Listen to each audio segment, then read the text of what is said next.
diuji, digoda, dan ingin dijerumuskan, kita harus mempunyai ilmunya, mempunyai banyak ilmu, mempunyai banyak trik, mempunyai banyak cara, sehingga Pak, setan tidak mampu untuk menggoda kita. Coba lihat, buka mata kalian, singkap sebuah misteri yang pasti, yang kalian bisa nyata dan lihat, setiap hari bisa lihat. Kenapa ya? Waktu di kelas 1 ibtidaiyah, anaknya itu banyak, hampir ratusan. Satu kelas sampai 300, sampai alif, ba, ta, sa, jim gitu. Bahkan di putra sampai dal. Kok bisa gitu? Begitu naik satu kelas, berkurang. Naik lagi satu kelas, berkurang. Masuk sanawi, berkurang banyak. Masuk aliyah, apalagi tambah berkurang. Mutakharrij sedikit. Jadi bukan berarti yang mutakharrij itu yang gak laku, tapi justru mereka itu adalah yang berhasil dan sukses melewati rintangan demi rintangan. Nggak masalah kalau seumpama kita itu tidak mendapatkan rezeki berupa jodoh. Nggak masalah kalau seumpama kita itu sampai menuntaskan pendidikan kita, selesai menjadi seorang mutakharrijah dan masih belum mendapatkan jodoh. Nggak ada masalah, karena apa yang kita dapatkan sesuatu yang besar. Sesuatu yang kita dapatkan itu lebih daripada dunia dan seisinya. Ilmunya Nabi itu nggak ada harganya, nggak ada nilainya. Ilmunya Nabi itu loh yang menjadikan kita itu dekat pada Allah. Ilmunya Nabi itu loh yang menjadikan hati kita itu menjadi seorang yang bertakwa. Ilmunya Nabi itu loh yang menjadikan kita itu bangga dan bahagia ketika kita melaksanakan sholat tahajud dekat kepada Allah. Itu ilmunya Nabi. Ilmunya Nabi itu yang akan menerangi kubur kita nanti. Ilmunya Nabi akan menuntut kita ketika kita berada di padang mahsyar, berjejelan di antara sekian triliun masyarakat manusia. Entah kita itu dibangkitkan bersama siapa. Kalau kita punya ilmu yang diwariskan oleh Nabi kepada kita, sehingga pantas jika Nabi kita Muhammad SAW, faman akhadhahu faqad akhadha bihaddin wafir. Barang siapa yang mendapatkan ilmu itu, berarti dia itu telah mendapatkan bagian yang paling besar, yang paling banyak. Ilmu itu akan menuntut kita terus jalan-jalan sampai nggak tahunya kita berada di antara orang solehin. Oh, nggak tahunya yang memimpin adalah Nabi Muhammad SAW. Bayangkan berjejelan kita, entah kita kumpul sama umat siapa, kita nggak paham. Tapi dengan ilmu itu kita akan dibawa, digiring dengan mudahnya sampai kita berada di dalam rombongan Nabi kita Muhammad SAW. Mahal tidak? Mahal. Sesuatu yang mahal itu pasti kita harus berkorban untuk memperjuangkannya. Nah, begitulah kalian sekarang harus berjuang untuk mendapatkan kemuliaan-kemuliaan seperti disebutkan. Tidurnya orang alim ibadah. Kalau dia itu melihat, membaca itu ibadah. Dia menulis ibadah. Apa yang kalian tulis itu semua ibadah. Bahkan tinta yang kalian keluarkan itu sebanding dengan darahnya para syahid. Nah, itu semuanya itu sesuatu yang sangat luar biasa, yang kita berharap semoga anak-anak kita semua seperti itu. Semua orang pasti beranggapan dan berandai-andai, berangan-angan menjadi orang semacam itu. Tapi apakah mungkin terlaksana semuanya? Dari sekian banyak yang hadir di musola ini, apakah semuanya menjadi seorang wanita solihah? Apakah semuanya mereka itu siap dan nyata akan menjadi WWSD CPR yang sebenarnya? Ya insya Allah kita berharap semuanya, nggak ada yang tertinggal satupun, nggak ada, semuanya ikut. Sekali kita terikat dengan ilmu, ilmu itu tidak akan bisa memisahkan kita. Nggak ada mantan guru, itu nggak ada. Mantan suami ada nggak? Ada. Mantan istri ada nggak? Ada. Mantan tetangga ada? Mantan teman ada? Mantan guru nggak ada. Begitu pula mantan murid juga nggak ada. Sekali murid, sekali anak, seterusnya anak. Sekali ayah, seterusnya ayah. Sekali guru, seterusnya guru. Jadi sekali kita terikat, selamanya kita akan tersambungkan sampai hari kiamat nanti. Nah, oleh karena itu, Ustaz berharap kalian itu semuanya mencapai dan menggapai kemuliaan seperti disebutkan tadi. Cuma tidak mudah. Kalian harus banyak berjuang. Kalian harus banyak berkorban. Kalian harus menjernihkan hati kalian, karena tempatnya itu harus tempat yang bersih. sebagaimana selalu didengungkan dan disampaikan oleh Al-Habib Ahmad bin Hasan Atas rahimahullah rahmatul abrar, inna li talabil ilmi wadifatun la ghairaha. Sesungguhnya seorang thalibul ilm itu mempunyai suatu tugas, harusnya dia nggak punya tugas lainnya, itu saja tugasnya. Yang lain-lainnya itu cuma sambilan saja, yang lain-lainnya itu cuma pelengkap saja.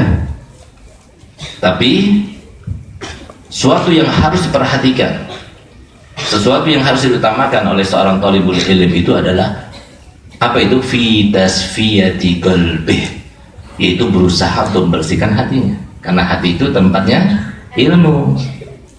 Al ilmu fis sudur la fis sudur. Ilmu itu tempatnya itu di dalam hati, bukan di dalam kertas ini. Ini bukan ilmu, ini suratul ilm namanya.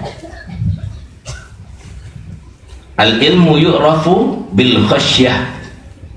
Yang namanya ilmu itu diketahui orang yang punya ilmu itu dengan rasa takut pada Allah Ta'ala. Itu ilmu. Ilmu itu nggak bisa dikata-katakan, ilmu itu nggak bisa diujikan, dilombakan, enggak. Ilmu itu yang dalam hati itu. Ilmu itu yang tampak pada diri seseorang yang punyanya itu ketakwaan, akhlaknya yang baik, imannya yang bertambah, keyakinannya pada Allah yang luar biasa. Itu ilmu. Kata Habib Ahmad Atas, jadi sesungguhnya seorang thalibul ilmi itu nggak perlu dia itu banyak hafalan, banyak ini semuanya, tapi yang penting itu bagaimana caranya dia itu membersihkan hatinya, karena ini tempatnya ilmu. Sama seperti misalnya ada satu orang yang datang sama Ustadz, dia minta kopi. Ustadz lagi bagi-bagi kopi nih, nanti setelah selesai dibagi-bagi. Ustadz kan bagi-bagi kopi, kalian harus siapkan apanya? Ustadz yang menuangkan, kalian apanya? Harus kalian siapkan wadah, mau gelas, mau mangkok, mau piring, terserah mau kayak gimana, wajar nggak wajar, layak nggak layak, yang penting ada wadahnya. Jangan pakai tangan, kalau kepanasan gimana? Harus ada wadahnya. Ternyata kalian bawa wadah-wadah yang tidak pantas untuk dituangkan di dalamnya itu kopi. Masa Ustaz mau tuangkan? Misalnya apa? Kamu bawa wadah situ ada cacingnya, masa Ustaz mau tuangkan? Kalian bawa wadah di situ ada kotorannya, masa Ustaz mau tuangkan? Kalian bawa wadah di situ ada tanah-tanahnya, masa Ustaz mau tuangkan? Bisa diminum nggak? Ya buat apa dituangkan? Orang nggak bisa diminum juga. Ya sama seperti itu. Ini tempatnya hati. Harus nggak ada iri, nggak ada dengki, nggak merasa lebih baik dari orang lain. Nah, di situ nanti ilmu mahfud. Karena ilmu itu nggak perlu sebenarnya dengan kita mau hafal kitab-kitab yang banyak, dengan kita menulis mentalkhis kitab-kitab yang banyak, tidak. Tapi ilmu itu adalah ma ghazafahullah fil qalbi, yang Allah letakkan, yang Allah tanamkan dalam hati seseorang hamba. Hadis itu Allah Ta'ala akan memberikan ilmu yang manfaat. Contohnya Nabi kita Muhammad SAW, seorang Nabi yang mendapatkan wahyu. Begitu pula para nabi-nabi yang lainnya. Begitu pula para rasul-rasul. Apa yang didapatkan oleh Nabi kita Muhammad SAW yang bersambung kepada Allah Ta'ala itu dapatnya bagaimana caranya? Dengan belajar. Nabi SAW rajul ummi, nggak pernah belajar. Rasulullah nggak pernah menulis, Rasulullah nggak bisa baca. Tapi apa yang didapatkan? Sehingga ucapannya itu bisa dijadikan sebuah standar kehidupan, bisa menjadi sebuah hal yang bisa mengalahkan semua kata-kata mutiara siapapun yang memilikinya. Pasti lebih unggul, akurat, dan sangat relevan di dalam setiap zaman.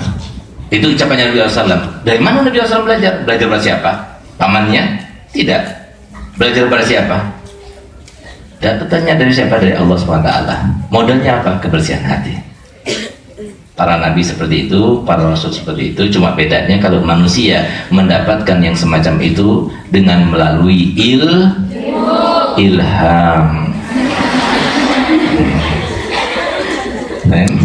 Jadi kalau nggak yakin benar jangan ngomong, takutnya salah, ada yang dengar. Nah, kalau kita salah kan pasti kita lihat, dengar nggak ngomong, kan malu jadinya. Tapi kalau Rasul dia mendapatkan dengan nggak apa-apa kalau yakin. Jadi sama saja, prosesnya sama. Coba lihat, saya sudah contohkan kepada kalian bagaimana seorang Syekh Ali Baros yang mendapatkan ilmu yang begitu banyak di dalam segala bidang dan di dalam segala macam keilmuan. Gara-garanya apa? Gara-garanya dia itu berkhidmah kepada gurunya selama 40 tahun, dan di dalam khidmahnya itu telah menunjang kebersihan hatinya. Sehingga setiap kali dia itu sudah siap, maka guru itu tinggal meletakkan sesuatu di dalamnya. Apa itu sesuatu diletakkan? Ya ilmu wafat itu. Cuma harus ada wasilahnya, harus ada perantaranya. Siapa kita? Kita mau langsung pada Allah Ta'ala, siapa kita? Harus ada wasilahnya. Para wali itu diangkat untuk menjadi seorang wali Allah. Walinya siapa? Wali Allah, bukan wali Nabi Muhammad, tapi Nabi Muhammad wasilahnya. Para wali wasilahnya Nabi Muhammad. Ada perantaranya. Sama seperti kalau kita mau ketemu sama Presiden Jokowi, ayo kita besok pergi ke Istana Merdeka, kita mau ketemu Presiden Jokowi. Pasti ketemu nggak? Bisa dipastikan ketemu? Siapa kita mau ketemu Presiden Jokowi? Ada prosedurnya. Kita harus datang kepada menteri yang kita kenal, lalu ada janjian dengan presiden, nanti dijanjikan sesuai dengan prosedurnya, baru kita akan ketemu. Begitu pula di dalam apa yang kita dapatkan daripada Allah SWT itu nggak bisa kita langsung pada Allah Ta'ala. Siapa kita? Jangan sampai kita merasa Pak, anak pantas tanpa melalui Nabi pun, tanpa melalui guru pun, tanpa melalui orang tua pun, tanpa melalui wali pun, nggak bisa. Siapa kita sampai kita itu merasa seperti itu? Sehingga ada wasilahnya. Tapi yang pasti adalah modal utamanya itu adalah kebersihan hati.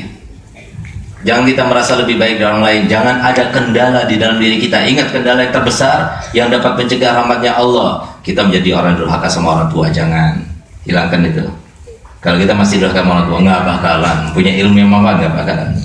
Tapi kalau ilmu, sekedar ilmu yang didapati dan didalami oleh setiap orang, walaupun orang kafir juga bisa, nah itu semuanya bisa. Sebagaimana dikatakan oleh Al-Imam Ibn Khaldun radhiyallahu anhu arda, dia mengatakan al-ilmu hirfah yahtarifuhun nas yahtarifuhu kullun nas.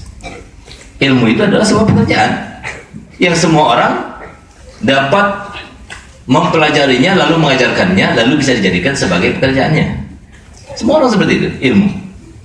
Misalnya Pak, Rafa itu tandanya itu ada 3. Jangan selalu mengikuti. Kalau nggak benar, Ustaz jangan diikuti. Ada 4. Apa itu? 1. Ada 2. Bau. 3. Alif. 4. Sebut nun. Coba lihat. Ilmu yang semacam itu orang kafir juga ngerti.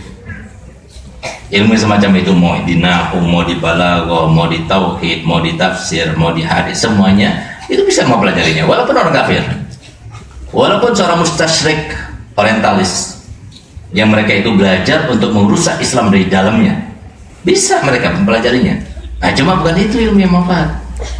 Ilmu yang manfaat itu adalah ilmu yang Allah letakkan dalam hati-hati yang bersih, yang wadahnya itu sudah bersih. Sehingga ada satu orang kiai, dia mempunyai banyak murid, tapi herannya dalam pendidikannya itu polanya itu beda-beda. Ada yang datang 10 tahun belajar baru suruh pulang. Ada yang datang 2 tahun suruh pulang. Ada yang datang 3 hari suruh pulang. Sehingga istrinya, namanya perempuan, penasaran kan ya. Laki-laki juga penasaran, cuma lebih penasaran perempuan. Mengenai perempuan itu, kalau seumpama ada gosip yang belum terpecahkan, belum tersebarkan, walaupun meninggalkan makan, walaupun meninggalkan tidur, dia akan berkorban untuk mendapatkannya. Itu perempuan gitu lah. Nah, makanya coba lihat bedanya majelis perempuan sama majelis laki-laki apa. Kalau majelis laki-laki itu gini semuanya. Kalau majelis perempuan begitu kita di depannya baru diam misalnya. Tandanya lagi, kalau lampu mati langsung apa? Baru dia. Tapi kalau laki-laki lebih farhan dia. Lampu mati farhan, ya asik gitu. Memang untuk apa? Berhenti dan ngajarnya asik. Itu laki-laki. Nah, tapi kalau perempuan langsung berjerit itu. Jerit itu apa? Orang kamu banyak orang kok, takut sama siapa? Nah, gitu. Nah, cuma itulah sifat perempuan gitu. Hanya dia penasaran, dia tanya pada suaminya, "Hai suamiku, kenapa sih kamu itu membedakan murid-muridmu? Ada yang datang kau didik selama 10 tahun, ada yang datang kau didik selama 2 tahun, ada pula yang datang padamu untuk belajar tapi kau didik cuma 3 hari suruh pulang. Kenapa kau beda-bedakan antara mereka?" Apa jawabannya suaminya? "Galuhai istriku, ketahuilah bahwasanya pekerjaan orang alim itu adalah membagikan dan menanamkan ilmu di dalam hati murid-muridnya. Kapan dia itu siap untuk ditanamkan ilmu itu, maka langsung tanamkan. Kalau belum siap, ya dicuci dulu, dibersihkan dulu.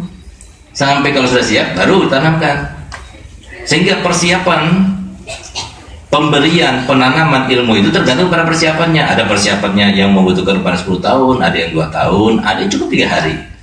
Nah, inilah yang dikatakan oleh Pak Ahmad dan Santos tadi, seorang thalibul ilm itu hendaknya tidak mempunyai pekerjaan yang lain yang harusnya dia fokus kecuali di dalam kebersihan hatinya. Kenapa? Sesungguhnya Allah Ta'ala fa inna lillahi jawasis minal awliya. Karena sesungguhnya Allah Ta'ala mempunyai para wali-wali yang terus memata-matai, melihat-lihat. Coba WSCPR siapa yang sudah bersih hatinya? Nah, aku sudah ada, dia masuk lewat mimpinya, dia masuk lewat gurunya. Faiza wajaduha, kalau dia sudah mendapatkan orang-orang yang siap untuk mendapatkan ilmu itu, wada'u fiha syai', dia letakkan di dalam hatinya itu sesuatu. Mau dalam sesuatu itu? Mau tidak? Sudah berusaha untuk bersihkannya? Insyaallah. Sudah belum? Sudah hilang kerak-kerak yang berasal dari rumahnya? Belum. Tandanya gimana? Kalau semangat lagi belajarnya, senang lagi ngeliat gurunya, senang lagi berada di musallanya, berarti sudah hilang keraknya. Tapi kalau masih ingat ya Allah, sinetron itu tinggal berapa porsi misalnya, kan? Atau kita sudah rencana dari Ramadan mau ke sini nggak kesampaian juga, habis kita pergi sana pergi sini, habis itu berarti masih belum hilang keraknya. Sudah hilang belum? Yakin? Alhamdulillah, semoga hilang semuanya. Anak-anak santri yang baru itu diberikan kekuatan dan hidayah serta inayah oleh Allah Ta'ala. Mereka itu mempunyai kekuatan untuk menolak dan menghardik serta memarahi dan menyengsarakan setannya. Amin ya rabbal alamin. Sehingga mereka semuanya termasuk dalam WWSD CPR. Amin ya rabbal alamin. Nah, jadi seperti itu. Ternyata untuk menggapai suatu kemuliaan di dunia itu tidak mudah. Dan ketahuilah bahwasanya inti daripada ibadah, baik itu sholat, puasa, haji, zakat, dan lain sebagainya, sedekah dan lain sebagainya, itu intinya itu dua cuma. Semua ibadah yang kita lakukan setiap hari itu, yang kita pelajari bagaimana cara beribadah yang benar itu intinya dua. Apa itu? Ziyadat al-iman wa ziyadat khuluqin hasan. Dan jadi maksud dan tujuan, misi dan visi daripada ibadah yang kita lakukan semuanya itu adalah dua hal.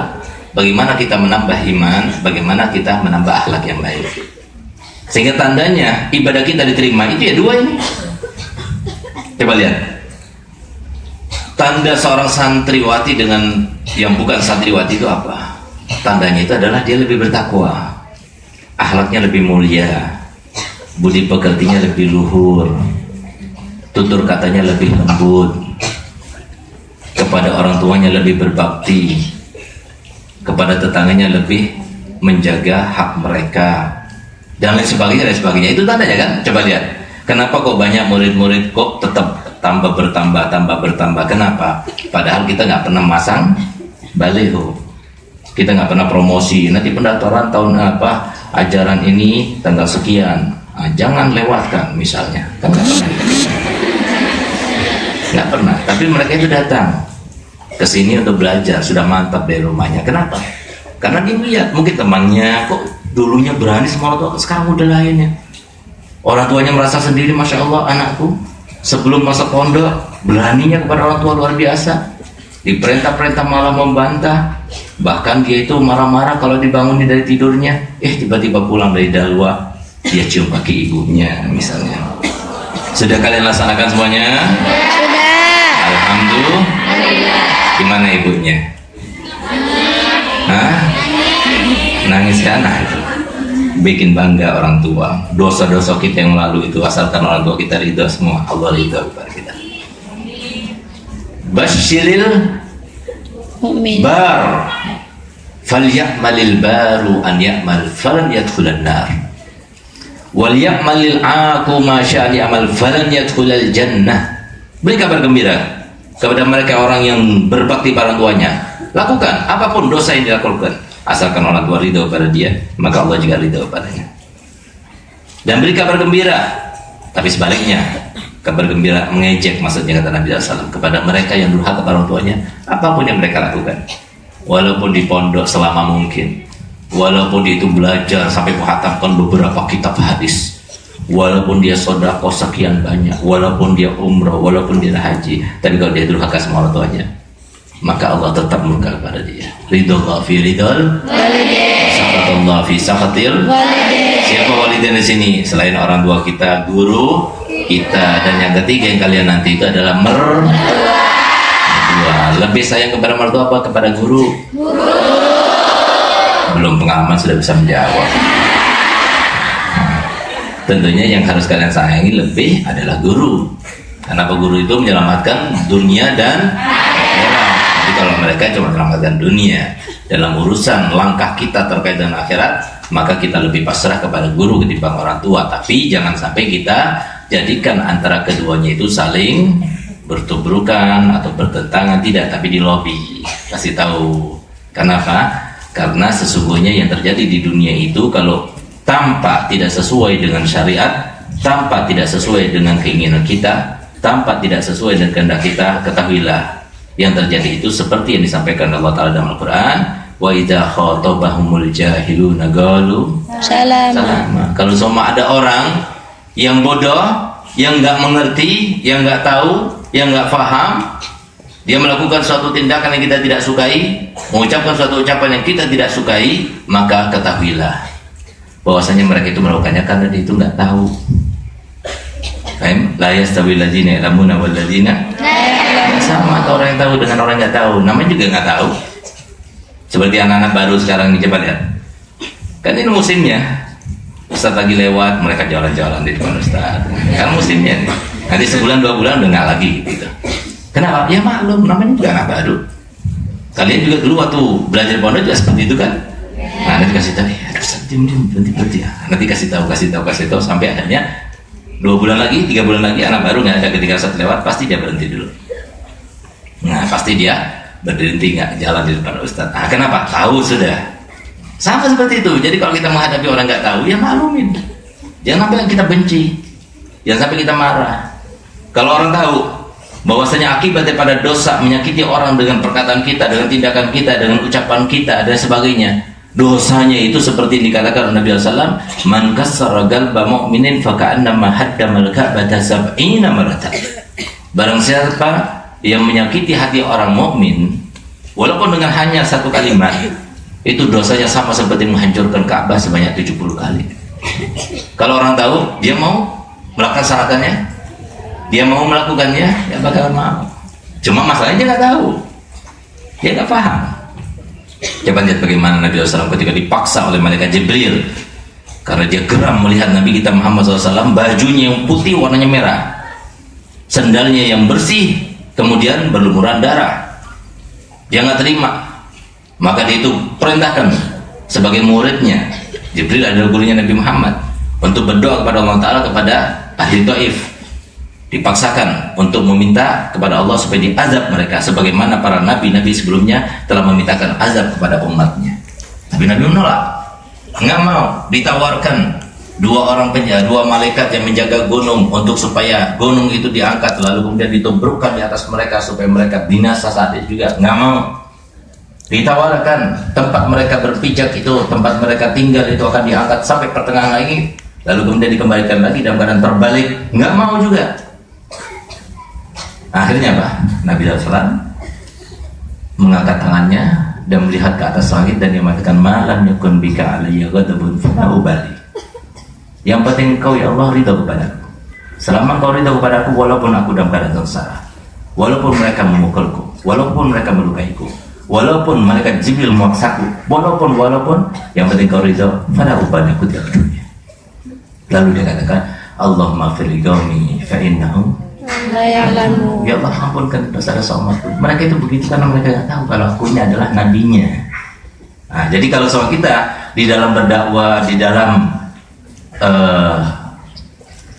membalas kejelekan orang-orang yang berbuat tidak baik dan tidak kita kehendaki dengan filsafatnya Nabi, maka kita nikmat hidup ini. Mereka begitu nggak tahu.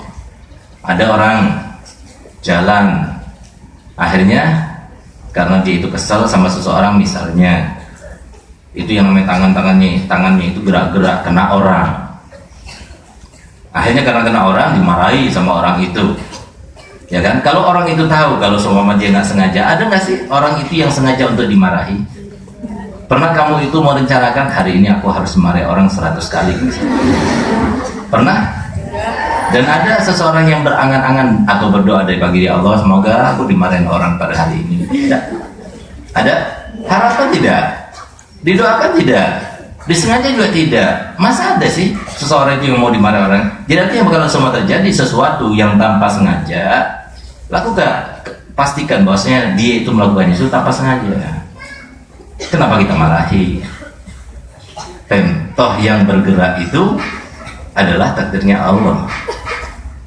Masya Allah kan wa ma lam yasha Lam yakun. lam yakun. Yang dikehendaki Allah pasti terjadi. Apa katanya Imam Syafi'i? In syi'tu wa lam tasha lam yakun.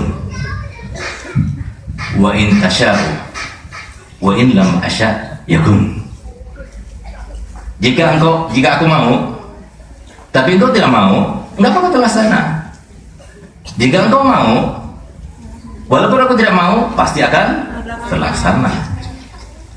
Ustaz nggak begini kecuali Allah berkehendak.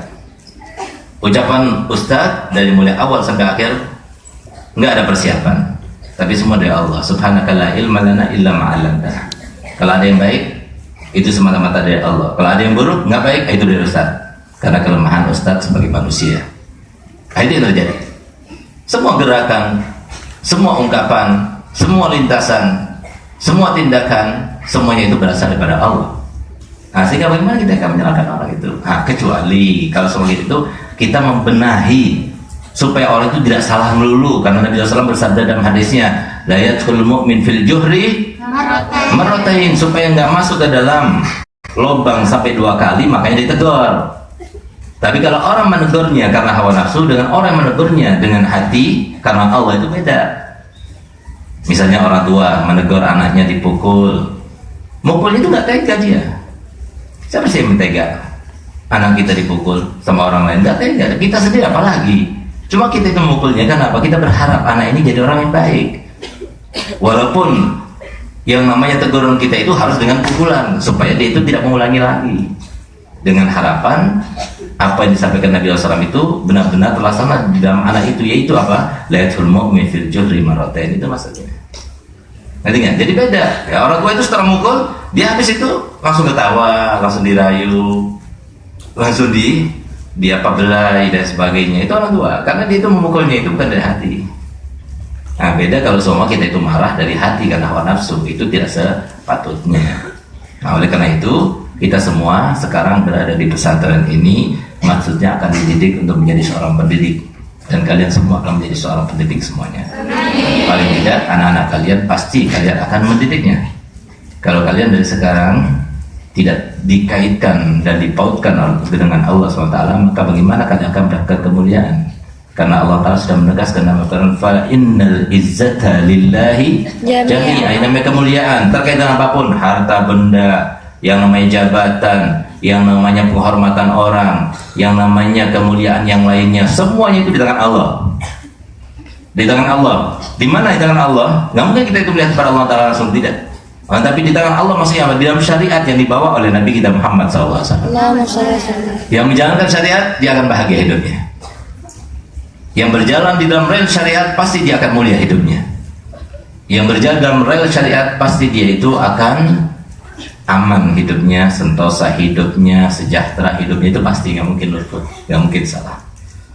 Nah, jadi kalau kamu itu mau dihormati, dimuliakan orang, nggak pernah takut sama orang, la yakhafu laumata laim. Gimana caranya? Nah, jadilah orang yang mengenal dengan ilmunya Nabi, mendengarkan sejarahnya Nabi, supaya Nabi sebagai tauladan dan figur yang kita jadikan sebagai idola dan contoh bagi kita. Dengan begitu kita akan meraih kemuliaan tersebut. Nah, semoga kita semua termasuk yang mendapatkan kemuliaan, ya. Baca kitab yang selanjutnya, apa itu? Kutul Lijen. Ini gimana? Banyak anak baru sudah diajarkan mau kawin. Hah? Anak baru mau baca kitab ini? Inilah perawan masa kini, ya. Dulu katanya tidak sebutkan dalam kita, kalau seumpama ada perawan ditanya mau nggak sama dia, kalau dia diam atau tersenyum berarti, kalau dia nangis tapi nangisnya meronta-ronta, bukan nangis ada dua, ada nangis sedih, ada nangis senang. Kalau seumpama ada satu orang yang gantengnya kayak Ustadz dikit gitu ya, tapi ilmunya lebih dari Ustadz, akhlaknya lebih dari Ustadz, minta kalian misalnya, pas kebetulan habaib juga misalnya, dari senangnya kamu sampai nangis nggak? Nangis dari sana, ya Allah aku hitam pesek, ya seperti dia gitu. Dari senangnya sampai, dari nggak percaya sampai dia nangis, sampai dari senangnya nangis pun nggak cukup, dicubit-cubit juga, aku mimpi nggak sih, mimpi nggak? Berarti apa? Nangis itu ada nangis gembira. Bedanya apa? Kalau nangis gembira itu air matanya itu dingin, tapi kalau nangis karena nggak betah di pondok itu hangat. Nah, coba lihat anak-anak baru kalau nangis, coba pegang, iya hangat ya, hangat. Tapi kalau nangisnya karena baru dapat jodoh, nah itu pasti dingin. Nah, coba lihat, bisa dibedakan antara nangis karena sedih dan nangis karena gembira. Nah, itu dulu itu perawan dulu. Nah, yang sekarang nggak ada semacam itu. Sudah beda zamannya. Sudah bukan lagi kuda makan besi, ya. Tapi sekarang ini kalau sama si perawan itu mau atau tidak mau, dia akan tegas mengatakan mau atau nggak mau. Kalau dia nggak suka, pasti dia akan mengutarakan alasannya. Kalau dia suka, pasti juga mengutarakan alasannya. Itulah perawan masa kini. Kan? Nah, jadi rasa malunya sudah kurang karena dia sudah biasa main medsos dan sebagainya gitu. Nah, oleh karenanya beruntung bagi yang tidak pernah ada pengalaman, tapi rugilah bagi orang yang punya atau mendapatkan istri yang sudah ada pengalaman sebelumnya. Jadi kalau seumpama dapat laki-laki itu mantannya banyak, misalnya, nggak jadi masalah, camkan baik-baik. Kalau dapat laki-laki yang kayak begini banyak mantannya, berarti ganteng orangnya, banyak mantannya berarti baik perangainya, banyak mantannya berarti banyak hartanya gitu. Nah, karena banyak mantan itu berarti kan ada modalnya. Oh dia itu bagus loh, dia nggak pernah ada mantan, ya karena jelek mukanya. Nah, gitu ya, bisa jadi seperti itu. Walaupun bisa jadi juga nggak seperti itu, tapi yang bisa jadi nggak seperti itu sedikit. Lebih banyak bisa jadi seperti itu. Ngerti nggak? Jadi kalau ada orang yang banyak mantannya, nah itu karena mungkin baik perangainya, dia seorang ustadz, wajahnya tampan kayak ustadz misalnya gitu. Terus nggak ada yang muji ustadz, ya usah sendiri. Nah, tapi banyak juga orang yang mengatakan, Ustadz, antum sama Ye Alawi itu di foto itu kayak kakak adik Ustadz. Wala faham. Atau banyak hartanya, atau tinggi jabatannya, bisa jadi kan seperti itu. Tapi, nah ini ada tapinya, dengarkan baik-baik. Kalau seumpama seorang wanita sudah pernah ada mantannya, nggak baik. Kenapa saya katakan demikian? Perempuan itu serius, makan serius, main serius, tidur serius, semuanya serius. Nah, tapi kalau anaknya serius. Kalau urusan cewek, nah itu main-main. Kenapa Ustaz katakan demikian? Ustaz kan pernah mengalaminya. Kan? Nah, walaupun nggak seperti anak sekarang. Jadi dulu itu kalau pacaran itu katanya ya cuma kirim salam aja gitu loh. Salam-salaman, wah nggak bisa tidur semalam. Sekarang mana ada? Ada seorang cewek bilang, nih kamu dapat salam dulu dari ini. Salam biasa aja. Bahkan bulu kudunya nggak bakal berdiri. Yang cuma salam. Apa yang aneh dari salam? Anehnya lagi dulu, kadang-kadang kita itu main layangan ya. Udah tuh layangannya itu saat masukkan ke dalam rumah.